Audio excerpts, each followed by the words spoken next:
The Philippine Air Force is an important component of the country's armed forces. It's responsible for defending our airspace and conducting aerial operations throughout the country. And as it celebrates its 75th founding anniversary, we take a look at the accomplishments and contributions, as well as the challenges being faced by the Air Force. And joining us now, live via Zoom, is Colonel Maynard Mariano. He is the spokesperson of the Philippine Air Force. Good morning, Colonel Mariano.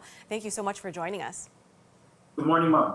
Now, sir, a few months ago, Defense Secretary Delfin Lorenzana said that our country's territorial integrity, sovereignty, and maritime borders have been secured under the Duterte administration. Talk to us a little bit about what are some of the challenges that the Air Force faced in terms of securing our territory and sovereignty.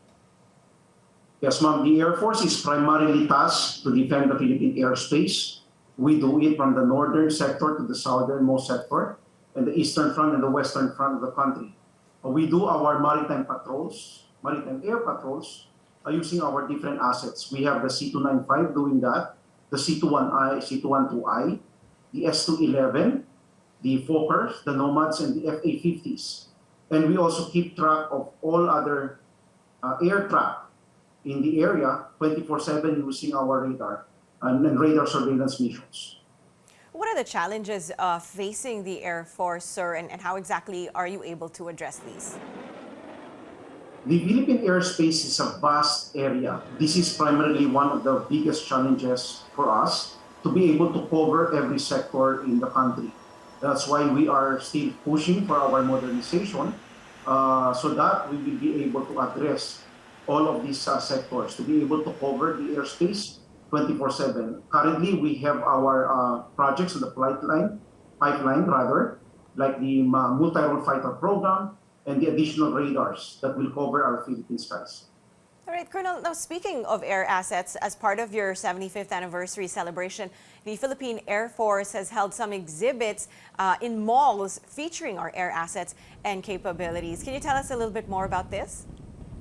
Yes, our mall exhibits, we went to Zamboanga, we went to Cebu, we went to Puerto Princesa, to Davao, we went to Legazpi, and the last series of these ended in Clark, which was done in 12 June to 17 June.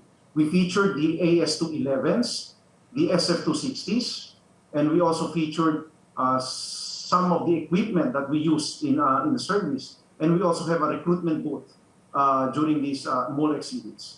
All right, and do you have a lot of people applying to be part of the Philippine Air Force? Yes, ma'am. In fact, the Human Resource Management Center of the Philippine Air Force is experiencing a clog up right now on applicants. And we're trying to do our very best to be able to manage all of the applicants coming into the Philippine Air Force. Okay, why do you think there is this big interest now? Has it always been there, or do you think Hollywood has played a part? Well, perhaps, ma'am, the recent movie have played a part on this. And just like before, in the 1986, in fact, we had a black screening of the movie Top Gun earlier last month for this. All right, that certainly makes sense. Now, the PAF's anniversary is coming up on July 1st. That's already this Friday.